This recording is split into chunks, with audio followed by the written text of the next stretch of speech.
Merci l'Éternel notre Dieu, notre roi. Nous t'encourageons ce matin parce que tu nous appelles. Plusieurs sont invités, d'autres ont dépassés, mais pas à ta volonté, Seigneur. Nous avons le souffle. Le moment est là où chacun essaie d'écouter ce message. Que les messages du Seigneur nous font plus davantage pour l'honneur de ton nom. Lui au-dessus de tout. Pour que le message passe de bon train pour la gloire de ton nom. En ton nom, Père, j'ai pas pouvoir autorité contre tout esprit maléfique qui ne confessait pas ton nom, Seigneur. Je les lis et les chasse aux arides au Jésus-Christ. Sois loué, sois béni, Seigneur. Que la gloire et la louange te reviennent, t'avons prié ainsi, au nom de Jésus-Christ. Amen. Amen. Disons Amen. Amen. Acclamons le Seigneur. Sans plus tarder, on va nous lire le livre Deuxième Roi, chapitre 5.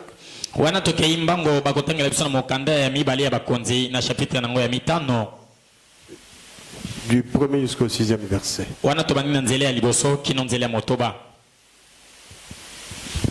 Deuxième Roi 5, 1, 6. Nous allons lire dans le livre de Deuxième Roi, chapitre 5, verset 1, la parole de Dieu. Amen. Disons Amen. Amen. Acclamons l'Éternel.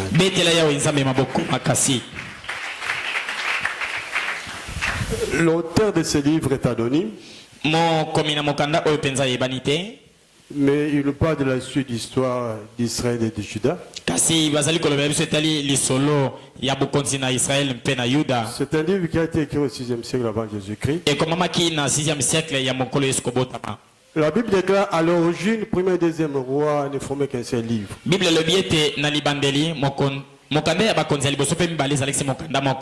Mais deuxième roi comprend les grandes tragédies nationales.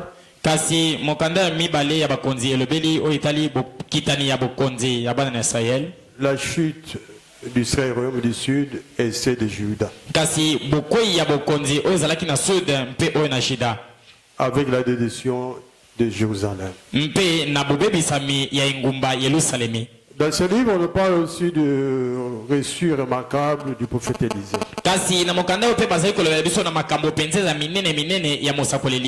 Aujourd'hui, on nous parle de la guérison de Naaman.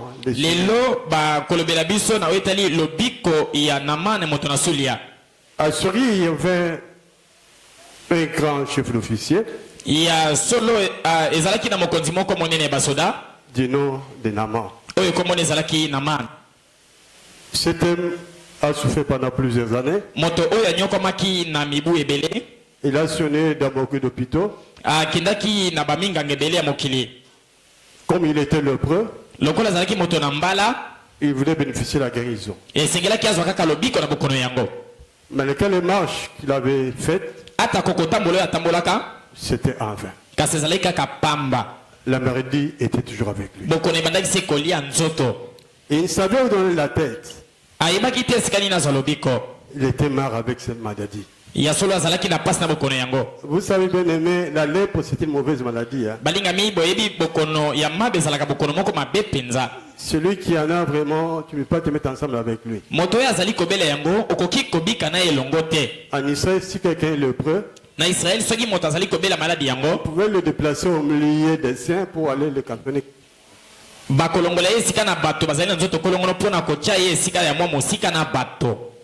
C'était un grand officier qui a été aimé par son roi. Par sa façon de prêter le service militaire. Mais un jour, ils se sont rendus en troupe en Israël. En Samarie. Là, ils ont amené une captive. Une petite fille. Lorsqu'on est arrivé avec la fille en Samarie, elle a été au service de sa femme. Elle a été là comme une bonne. On dit la petite fille. C'était une fillette. Le matin, lorsque la fille se réveillait, na tongo tango elenge mwasi wana ndako olamuka elle s'est contemplé tout ce qui était dans la maison. abandaki kotala nyonso ezalaki na ndako Elle observe maman, abandi kotala elle mama observe sa femme, atali mpe elle observe ses enfants. atali mpe bana baye Et il a remarqué que maman était lépreux. kasi aye komona ete nama nazalaki moto na maladi na maba Mais ils savaient très bien qu'en Israël, kasi ayebaki malamu ete na Israel il y a un homme de Dieu. ezali na moto na En nzambe Israël, na Israel il y a un Dieu tout-puissant. nzambe yango ya nyonso En azali Israël, na il y Israel a un Dieu qui bénit. eza na nzambe En apambola Israël, na il y a Israel un Dieu qui délivre. eza na nzambe En atambolaka Israël, na il y a Israel un Dieu qui guérit. eza na nzambe abikisaka Dites Amen. amen Acclamons l'Éternel. betela yawe nzambe maboko makasi Voyons l'âge qu'avait la fille. ya solo epesaki elenge mwasi pasi Elle était à l'âge de 12 ans. azalaki se na mibu somi na mibale pamba Lorsqu'elle observait la maladie qu'avait Naman, ntango akotalaka bokono na mana azalaki na yango ça lui me fondait le cœur. ebanda kopesa pasi na motema Elle n'a pas hésité. kasi ye abeti tembe te Un jour, mokolo moko elle s'est décidée d'elle-même. azwi mokano kati na ye moko Non, il faudrait que je parle à ma maîtresse. esengeli naloba na mokonzi na ngai mwasi Elle a eu le courage. azwi mpiko Elle n'a pas craint. abangi te Elle est allée voir la femme de Naman. akei epai na mwasi na namani Elle lui dira, alobi na ye maîtresse, mokonzi mwasi en Samarie, na samaria il y a un prophète. Si papa se rendait en Samarie, soki papa akei kaka kuna na samaria il se guérit de cette maladie.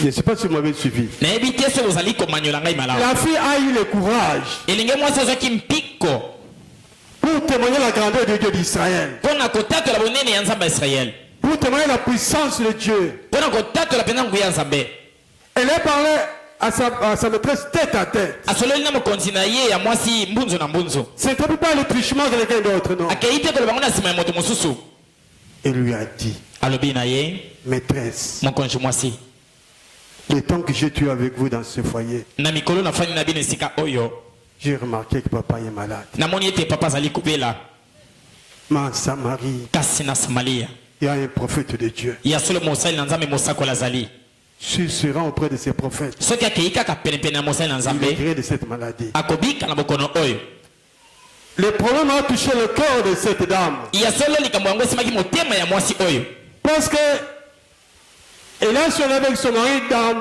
beaucoup d'hôpitaux sans solution. pamba te akendaki na mobali na ye na beminganga ebele kasi azwaki eyano te Et elle n'a pas menacé la fille.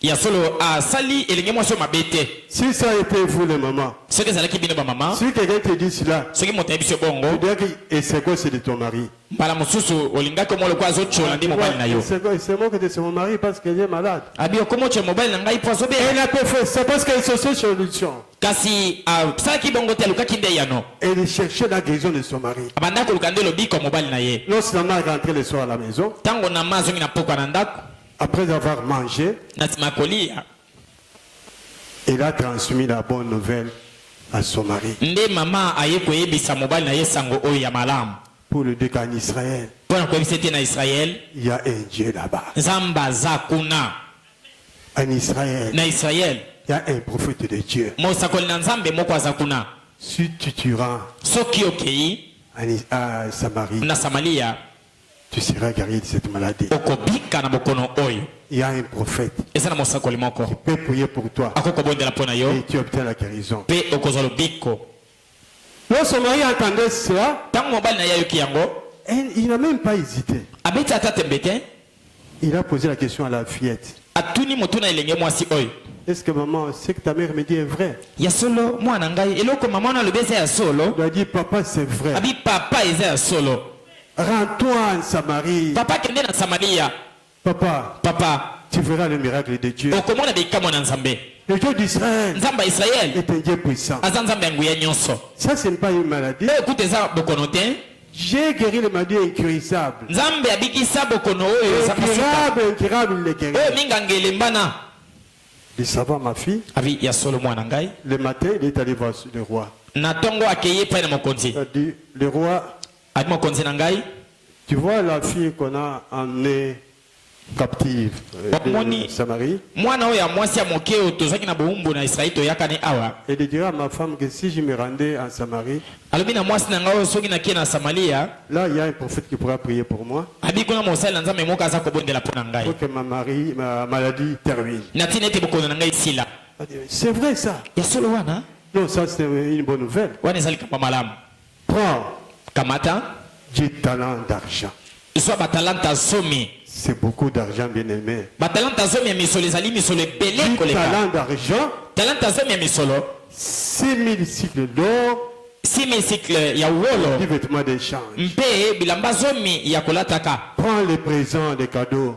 zwa bakado oyo Tu pourras aller mettre à l'homme de Dieu. kende kende kopesa mosali na nzambe Mais pour qu'on te reçoive en Samarie, kasi mpo bayamba yo na mboka ya samaria il faudrait que tu aies en possession d'une lettre émanée de moi. esengeli ngai nasela yo mokanda Le roi a préparé la lettre.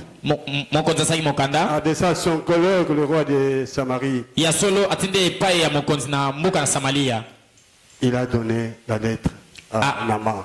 pesi mokanda na ma Naman a pris toute l'équipe des militaires. ama nazwi ebele na basoda Vous savez qu'un général ne peut pas se déplacer seul.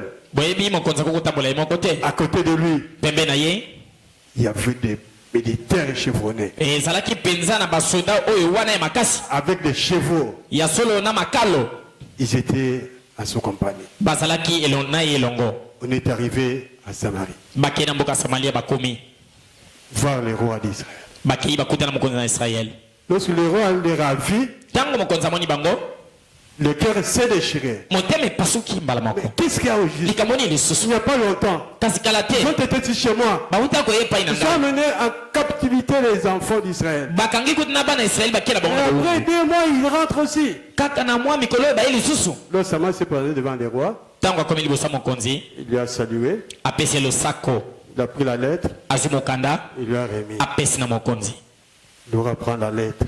mokonzi azwi mokanda Lorsque la lettre, ntango atangi mokanda mère de cassement de gouilles, ya solo epesi epasi qu'est-ce que le roi avait écrit à son collègue? kasi nini yango mokonzi nasuli akomaki epai na moninga na ye Je t'envoie mon général Naman natindeli yo mokonzi na ngai ya mampinga na man pour que tu les guérisses de natindi ta ete yo maladie. bikisa ye na bokono na ye Alléluia. amen Acclamons l'Éternel. betela maboko makasi mpo na lokumu na nkolo yesu kristo na nazarete Dans la lettre, il n'y avait pas beaucoup de choses, pas de commentaires. ya solo na mokanda yango alobaki mpenza Et il lui dira, alobaki na ye je t'envoie mon général Naman natindeli yo mokonzi na ngai ya mampinga na man pour que tu les guérisses de la lèpre. natina ete yo obikisa ye na bokono ya ma bazali na yango Le roi lit la lettre, mokonzi atangi mokanda yango il se déchire les vêtements. apasoli bilamba na ye Il commence déjà à parler. abandi koloba Suis-je un Dieu ngai nakomi nzambe pour mourir et vivre?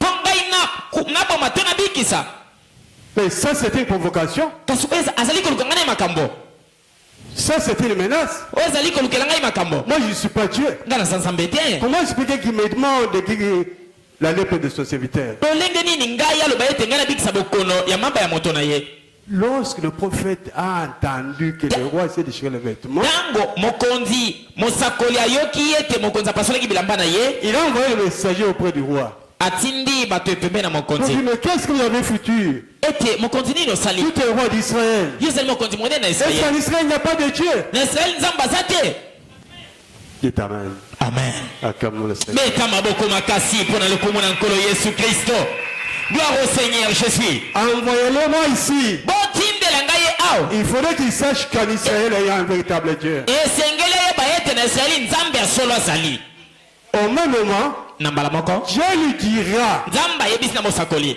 Naman se rendra ici. na mana koya awa S'il vient, soki aye ne sors point. yo kobima libanda ya ndako Ne te prie pas pour lui. kobondela mpo na ye mpe te Envoie ton serviteur. tinda nde Géasi. mosali na yo Il geazi lui dit d'aller se jeter 7 fois dans le Jourdain, il sera guéri de sa maladie. ayebisa ye amibwaka na mai na jourdane mbala sambo mpo na bokono na ye Comme Naman avait entendu qu'il y a un serviteur de Dieu, un prophète qui veut prier pour lui, lokola na mana okaki ete ezali na mosakoli mosali na nzambe esengeli abondela mpo na et ye lorsque le roi lui a dit de descendre, elle voit le prophète, ntango mokonzi abi kende okuta na profete il lui dit que le prophète sortira akanisaka komona prophète se kobima présentera, koya epai na ye priera pour lui, akobondelaka mpo na il lui ye imposera les mains, akomama ye loboko il sera guéri. mpe ya kobika. Voilà la pensée de Naaman. tala makanisi ya Naman. Mais la pensée de Dieu, ce n'était pas celle-là. kasi ya nzambe ezalaki bongo te.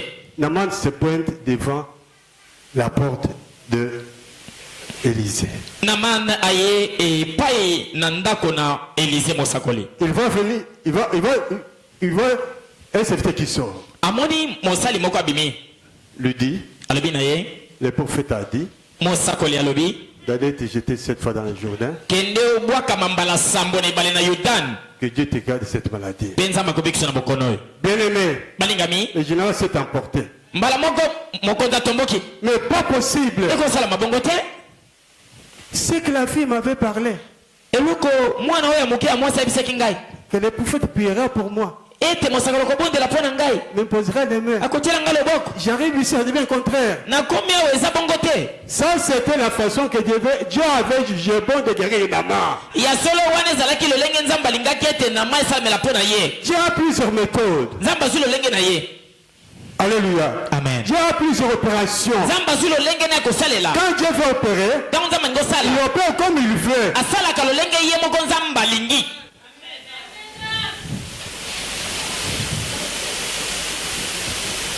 Naaman s'enflamme. Naman atomboki. Moi, je ne peux pas d'ici. nakolongwa awa te. Chez nous en Syrie, biso kutu na mboka na biso na il y a Syrie. des grands fleuves. kutu bibale ya kitoko Je ya pouvais minene m'y jeter nakokata na et miboko être kuna guéri. mpe na bika ta kuna Moi, je ne pars pas. nakokende Le te prophète sort, ka profete soki abimi awa qui se présente. ayawa Parce que moi, je ne le connais pas. ngai nayebi ye te Qui prie pour moi. abondela mpo na Il ngai me pose les mains atiela ngai loboko pour que je sois guéri. wana nde nakobika. Son serviteur lui dira, mosali alobi l'homme de Dieu a dit, mosali na nzambe je alobi te transmets ce qu'il m'a dit. nayebisa yo oyo ayebisi ngai Va te jeter 7 fois dans le Jourdain. bwaka mbala sambo na mai na Tu seras Jourdain, guéri de ta maladie. okobika na bokono na yo.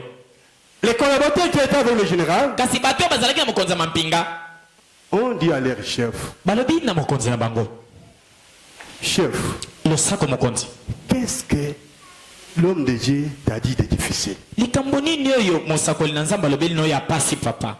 Non, je ne vais pas accepter. nga nakondima te. Chez nous, il y a beaucoup de fleuves. mpa na biso Des bibale ya grands bien fleuves. kutu bibale ya Des fleuves minene titanesques. kutu ya bien Je pouvais m'y jeter nakokata mibwaka kuna et attraper la guérison. mpe na bika Non, chef, te mokonzi humilie-toi. mikitisa kaka Allons, tokende va te jeter 7 fois. oyo mibwaka mbala sambo On verra ce que leur Dieu fera. tokotala oyo nzambe na bango akosala. Ils sont partis. bakendaki Ils n'avaient pas la foi.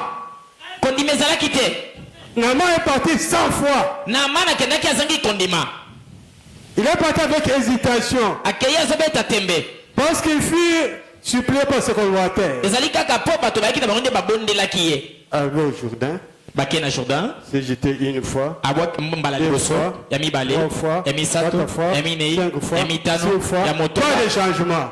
mbongo na eza te. Mais moi, je croyais une fois, mais j'étais pendant ces fois ici. nga nakanisaki ka ntango na komikoyo mbamao na Et ebale j'aurais un peu de changement. nakomona na biki na nzoto na Mais il n'y ngai a rien. kasi eloko te. Je vais lui dire, non, chef. basali Il bayebisi te reste ete encore une fois seulement. mokonzi etikali kaka mbala moko Mais 6 fois, ça a été super. Une fois seulement. osali mbala motoba kaka mbala moko etikali mokonzi. Bon, comme m'a dit Dieu, il va voir. lokwaka bolobi Si ça ne réussit pas, so esimbi te aujourd'hui, lelo Naaman na et Élisée va me voir. mosakoli akoyeba ngai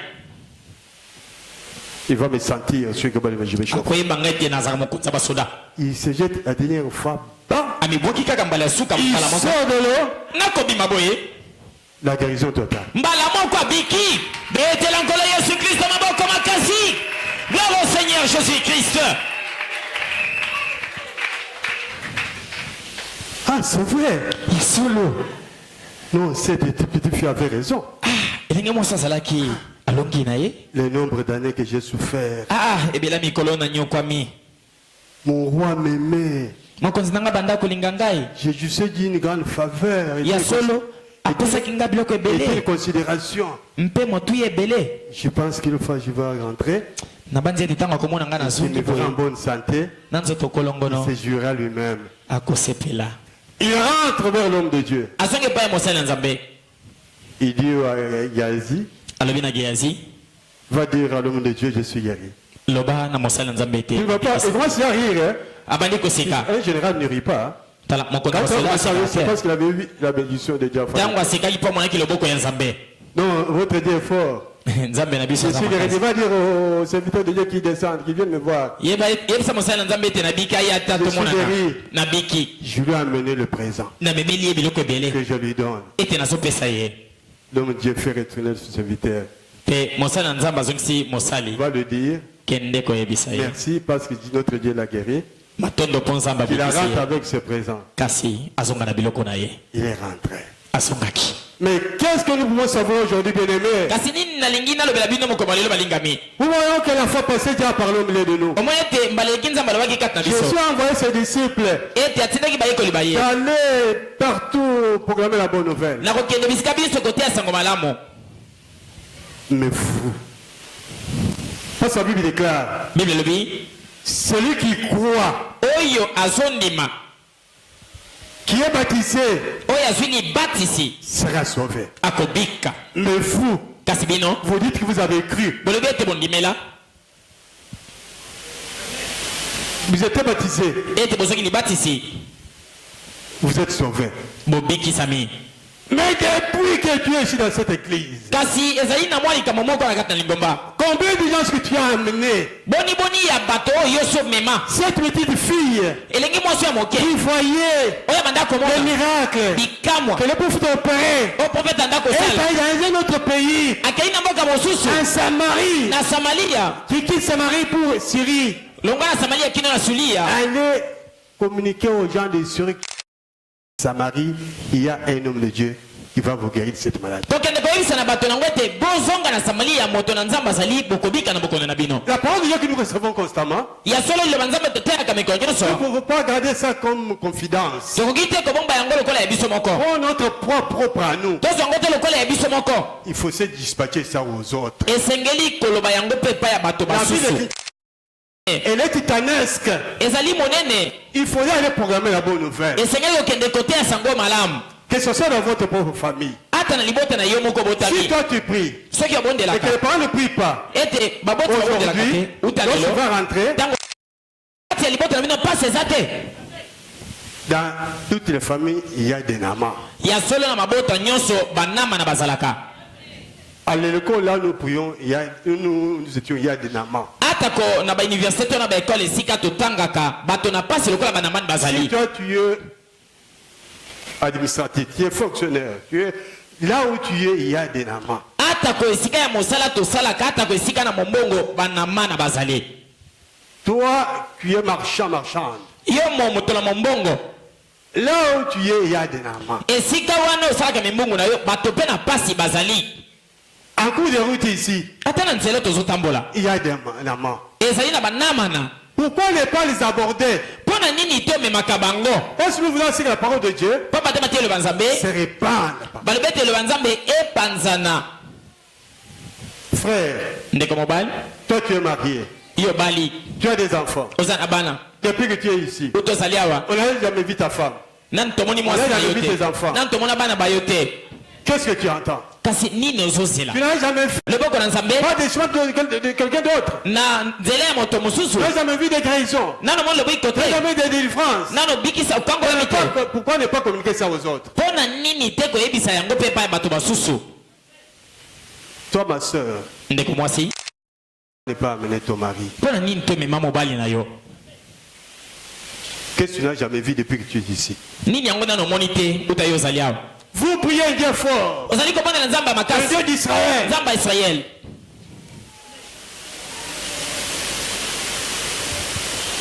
Nous ne pouvons pas garder ça comme secret pour nous. tokoki kobomba yango te lokola libombami moko mpo na biso moko Jésus-Christ, dans le chant, a dit à ses disciples, yesu kristo alobaki na bayekoli baye allez, disciples, bosala bato ya bikolo binso bayekoli bangai baptisez-les, bobatisa bango enseignez-leur botangi tangisa bango tout ce que je vous ai prescrit. nyonso ngai natangisi bino Je suis avec vous naza na bino jusqu'à la fin du monde. kino na suka na ekeke. Jésus-Christ est avec nous. Yesu aza na biso elongo. Là où tu te rends, Esika yo kotambola témoigne sa grandeur. ya ozali na bonzambe Il bwaye est omniprésent. azali esika nyonso. Jésus-Christ est avec vous. Yesu aza na bino elongo. Nous voyons la Samaritaine. Tokomona mwasi mosamalia Elle partait puiser l'eau. akendaki En ce moment, Jésus était avec ses disciples. Ses disciples sont allés chercher quoi mettre sous la dent. ezalaki na ngongo Yesu Kristo na bayekoli bayekoli bakenda koluka mwa eloko. Jésus s'est approché auprès d'elle Yesu apusani penepene na libulu pour lui demander à boire. mpona kosenga mwasi oyo mai na komele. La femme a répondu à Jésus. Kasi mwasi ayonoli na Yesu. Qu'est-ce qu'il y a entre toi et nous? Kasi likambo nini kati na bino bayuda na biso basamalia? Pourquoi tu me demandes à boire? Mpona nini ozosenga ngai mai ya komele? Dieu lui dira, Jésus lui dira, Yesu elobi na ye si tu avais le don de Dieu, soki ozalaki na likambo na vous Nzambe me demandez moi, kutu yo nde esengela kosenga ngai j'allais te demander de l'eau. J'allais te remettre de l'eau. nalingaki napeso mai L'eau que moi je te donne, mai nakopesa na yo si tu en prends, soki ozwi yango tu ne rentreras jamais puiser l'eau. okozongaka lisusu te mpona kotoka mai Mais mosusu. l'eau que toi tu dois me donner, Mai oyo okopesa ngai même si j'en prends, ata nazwi yango j'aurai encore soif. nakoyoka lisusu mposa komela mai. La femme dira à Jésus, Mwasi alobi na Yesu Seigneur, pourquoi ne pas me donner l'eau que tu as? nkolo pesanga kasi mai yango oza na yango. Jésus lui dira, l'eau que je te donnerai moi, Yesu alobi mai nakopesa na ngai na yo j'ai rien en toi comme source de vie. ekozala motondo na mai na bomoi Il ira jusqu'à la vie éternelle. kino na bomoi ya seko. Amène-moi ton mari. Memelanga mobali na yo. La femme dira à Jésus, Mwasi abi na Yesu je n'ai pas de mari. naza mobali te.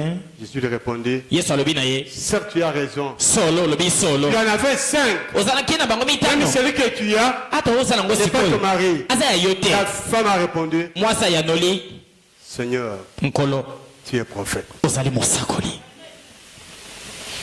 Le fait de Michel, c'est qu'il était dans cette femme. na kolobaka makambo obombanaki na kati ya motema ya mwasi La femme wana. a déclaré, Seigneur, Mwasi alobi ete tu nkolo es prophète. ozali mosakoli. La femme a laissé la cruche. atiki eloko na Elle mai est allée à la cité, à la ville, pakati mbango kino na mboka exhorter les gens. kopesa sango na Venez Yesu. voir. Venez tous voir. boya kotala Venez tous voir. boya Il y a kotala quelqu'un eza na moto qui m'a dit mes secrets. bayebisinga mabomba mina Est-ce ngai que c'est Messie azali mesiya te qui signifie Christ? oyo elakisi kristo On nous avait parlé. oyo balobelaka biso. Ces gens sont venus. bato yango bayaki Ceux qui sont venus, ntango bayei ils ont rencontré le Seigneur. bakutana nkolo Yesu. Jésus a prié pour eux. Yesu abondeli mpo na Il a bango posé les mains. atieli bango La maboko maladie était guérie. Qui babikaki était possédé. baya bazalaki na Il a milimo chassé des mabe morts. milimo Il était ekimaki délivré. mpe La bakangolamaki. Bible déclare qu'il y avait une grande joie en ce lieu-là. biblia elobi ete sengo monene etondisamaki na esika yango. Lorsque cette femme ntango mwasi oyo a eu sa prophétie, ayoki bisakoli oyo elle aye n'a pas tardé. abombi yango te Elle est allée exhorter les autres. apakati mbango koyebisa bato mosusu Et les a invités, venez voir. abengi bango boya kotala. Mais depuis que tu as crié, uta yo ndimela depuis que tu as crié, nzambe oyo as-tu ndimela déjà invité quelqu'un d'autre pour venir voir la main de Dieu? uta yo ndimela obenga bato boni baya komona mpe loboko ya nzambe. Alléluia. Amen. Alléluia. Amen. Depuis que tu as crié, uta yo ndimela nzambe oyo as-tu déjà amené quelqu'un dans l'église? osomema ata moto moko na lingomba. Pourquoi? mpo na nini? C'est parce que vous êtes de mauvaise foi. pamba te ozali moto ya motema mabe, Vous êtes méchants. oza bato mabe, Vous êtes jaloux. ozali bato na suwa. Allez bokende prêcher aux autres. teya na bato basusu, Allez bokende exhorter les autres. lendisa basusu, Ils viennent voir la main de Dieu. baya komona loboko ya nzambe. lisami na nzambe Il est omnipotent, azali nzambe ya ngonga nyonso, omniprésent, ya esika nyonso, omniscient. mpe ya bwanya bonso. Dites Amen. Amen. Acclamons le Seigneur. betela yawe nzambe maboko makasi. Gloire au Seigneur Jésus-Christ. Je crois que lorsque la main est rentrée chez lui, na bandi ete ntango na mai nazongaki epai na ye il a considéré cette petite fille comme son enfant à lui. ya solo azwaki mwana oyo ya mwasi lokola mwana na ye moko mpenza. La maîtresse de cette fillette. ya solo mokonzi mwasi Donc, na son lengo est rentré avec la guérison totale. tanga mwana mobali na À elle. asoki mwana oyo lokola mwana na ye penza La fille ne faisait pas de corvée. ya solo andako sasu misala La fille makasi était à l'aise akomaki na kimia dans leur propre maison. na ndako na bango moko À l'aise. kimia Tout ce qu'elle demandait. nyonso banda kosenga banda kopesa Dans sa présence. pamba te Sa bojelisami ye présence bojelisami a ye donné une nouvelle vie dans ce foyer. epesi lobiko na kati ya libota oyo Mais toi, kasi yo qu'est-ce que ta présence peut apporter aux gens? nini bojalisami na yo ekoki komemela epai na bato Il y a des gens qui sont malades dans la ville.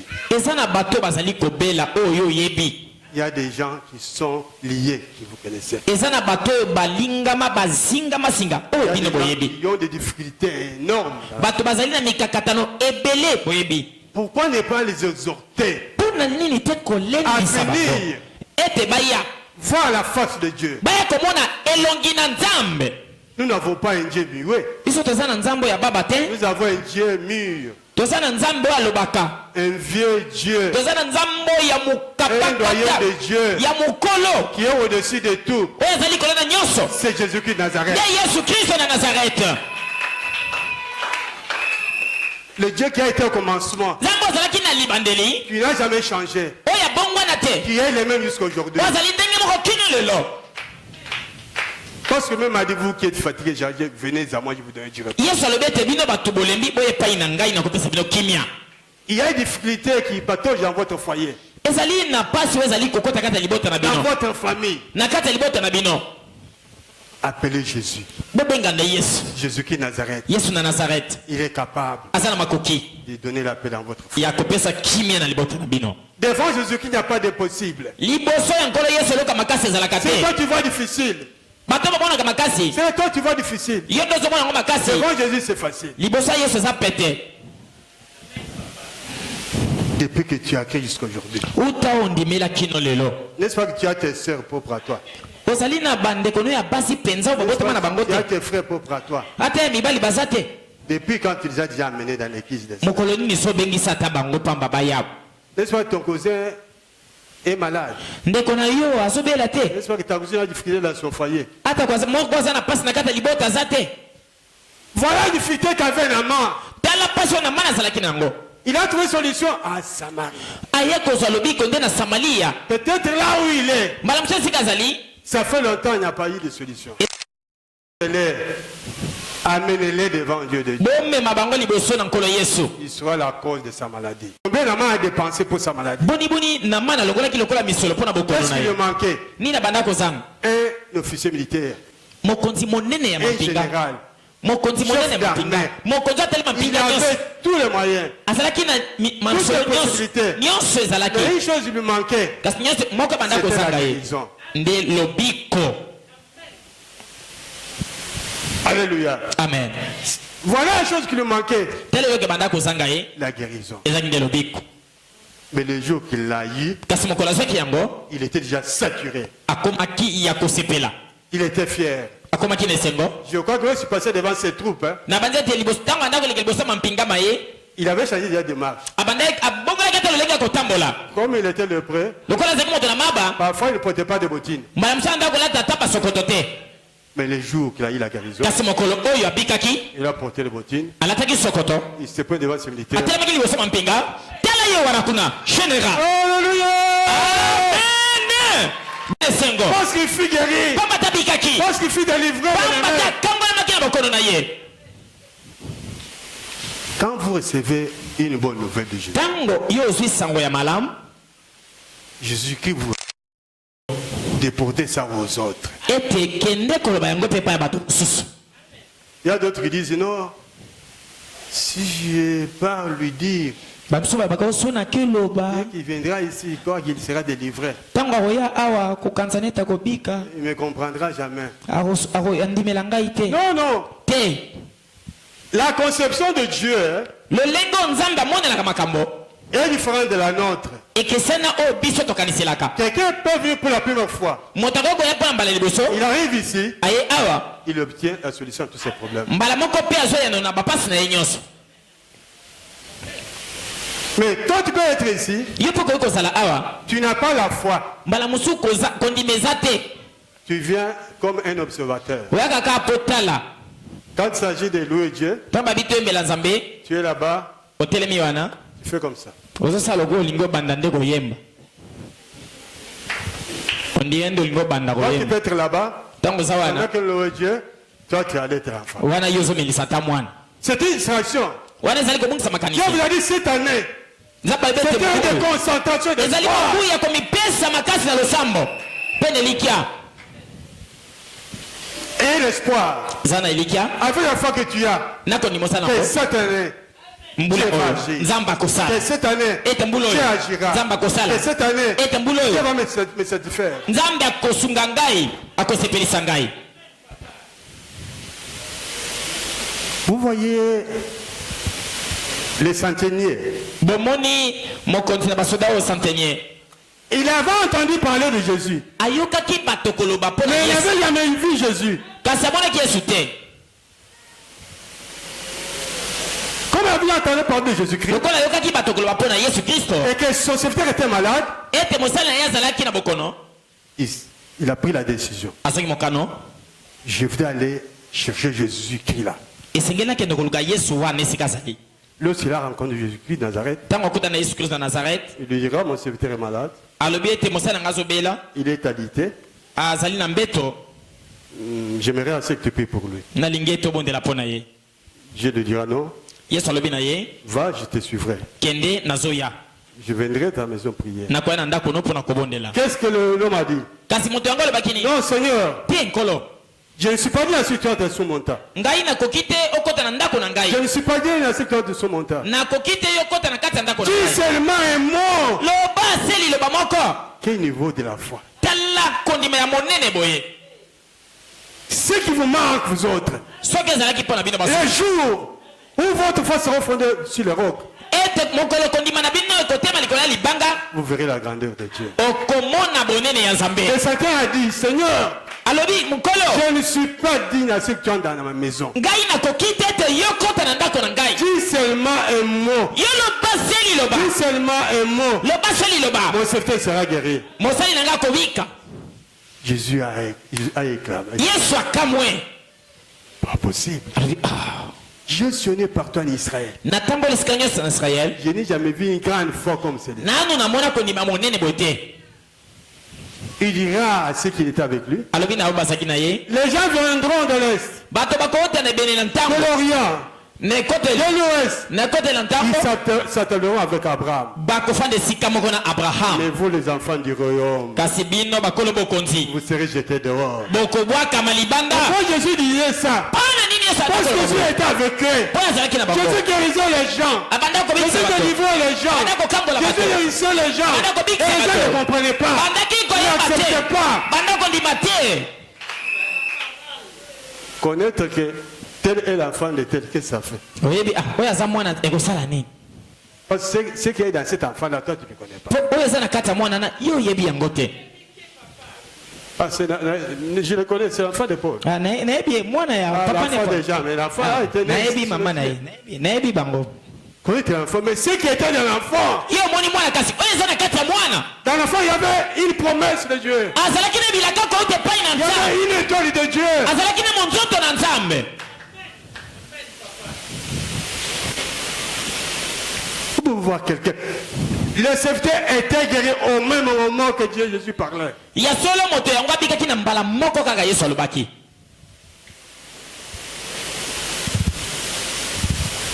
Vous voyez, il y avait des gens qui venaient vers Jésus. Omoni ezalaki na bato bandako ya epai na Yesu.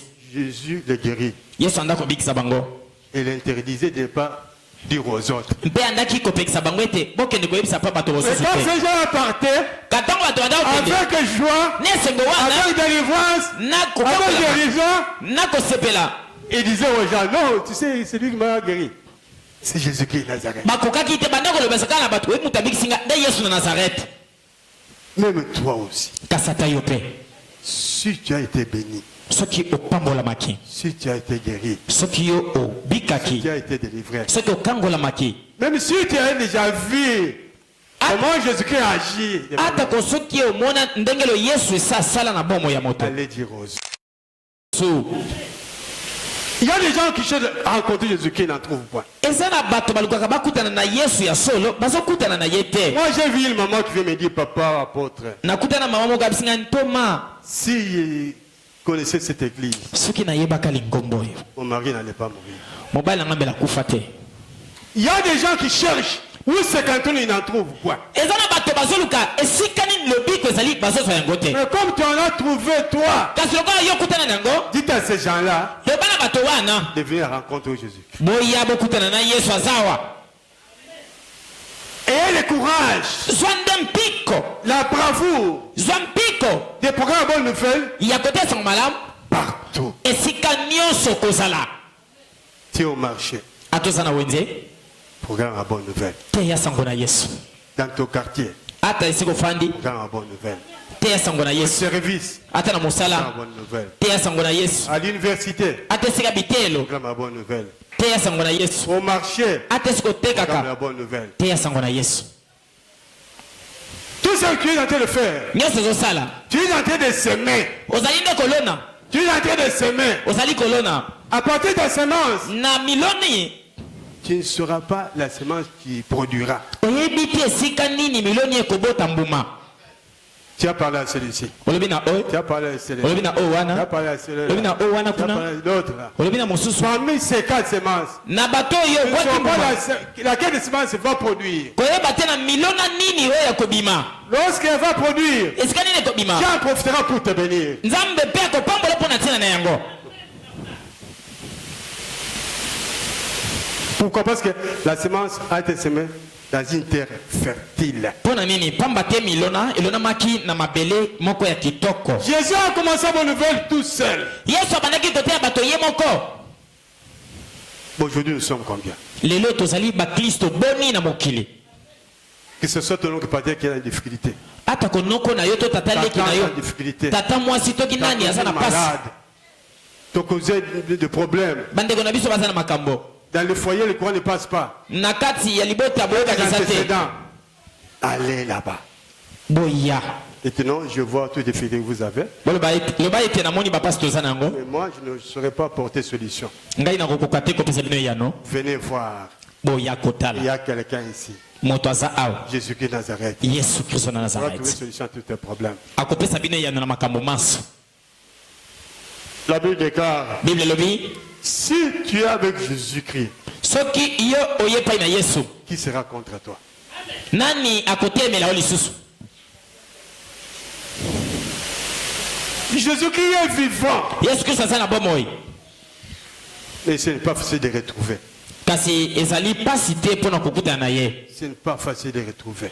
ezali pete te Cherchez. esengeli koluka Vous te verrez. okomona ye. Alléluia. amen. Proclamez la bonne nouvelle partout là où tu es. teya sango na yesu esika nyonso kozala. Ne crains personne. kobanga moto te. S'il s'agissait de craindre, soki mpo na kobanga cette petite ne pouvait pas informer à sa maîtresse la guérison de son mari. elenge mwasi oyo akokaki te koyebisa na mokonzi mwasi na ye na oyo etali lobiko ya mobali na ye. Si toi tu étais petite comme l'autre, soki ozalaki moke lokola elenge mwasi tu n'allais oyo pas le faire. mbala mosu olinga kosala yango te. Tu devais t'abstenir. mosu otiki na yo Si c'est dit peut-être on peut me tuer. so nalobi bomona bayo obomanga pa. Non, là où tu vois qu'il y a des difficiles, esika oyo ozomona eza il pasi faut revenir Jésus-Christ Nazareth. yo nde beile kombo na Tu yesu verras sa kristo force. zwa nguya Tu verras sa force. okomona bokasi bwa ye. Voilà Nama. tala na mana Il est passé par beaucoup d'hôpitaux. alekaki epai na maminganga ebele En Samarie, na samalia pas de solution. Pas de solution. beyano te. Mais kasi lorsqu'il a suivi la parole de l'enfant d'Israël ntango alandaki mongongo liloba na mwana na israele et qu'il a mis cette parole en pratique, mpe asalelaki yango il fut guéri de sa maladie. mpe abikaki na bokono bwa ye. Dites à l'autre roi qui ne servit pas là où il est. Ça fait longtemps. Non, qui vient d'abord goûter, savourer la parole de Dieu. koloba te ko ye kota kenda kuta umela te aya nanu koyoka liloba ya nzambe. Il verra qu'il y a des nuances. akomona ete bokisani ezali. des nuances sont là. akomona ete ebokisani ezali bandeko Et tu rassureras vraiment, tu pries. mpe okondimisama ete yo bondelaka ya Il ne solo faut pas avoir honte de votre Dieu. koyokaka nzambe na bino soni Il te ne faut pas craindre les gens pour ton Dieu. kozalaka na soni mpo na nzambe na yo Le te Dieu que tu as, nzambe oyo oza na ye c'est le Dieu créateur. nde nzambe mokeli Le Dieu que tu as nzambe oza na ye n'est pas un Dieu muet. azali nzambe ya baba te Le Dieu que tu as nzambe oyo oza na ye n'est pas un Dieu sourd. azali nzambe oyo akufa matoi Le Dieu te que tu as nzambe oza na n'est ye pas un Dieu infirme. aza nzambe oyo atengama lokolo te Un Dieu que tu as, kasi nzambe oza na ye c'est un Dieu fort. aza nzambe ya makasi C'est un mingi Dieu tout-puissant. nzambe ya nguya nyonso Dites Amen. amen Acclamons l'Éternel. betela yawe nzambe maboko makasi Bien-aimés dans le Seigneur. balingami kasi na nkolo Mais voilà ce qui s'était produit. kasi tala nini esalamaki À partir d'une Samaritaine, na nzela na mwasi mosamalia beaucoup de gens ont été sauvés. bato ebele na nsima na ye babikaki Beaucoup de gens ont été guéris. ebele bakangolamaki À partir de toi, kaka na nzela na yo il y aura toute une grande... bakobika N'hésitez point. kobeta tembe te Ayez la foi. zalaka na kondima Ayez le courage. zalaka na mpiko Ne craignez rien. kobanga eloko te N'hésitez point. kobetaka tembe te Allez avec Jésus-Christ. kende elongo na yesu kristo Tu verras sa puissance. okomona nguya na ye epai na yo Que Dieu vous bénisse. ete nzambe apambola bino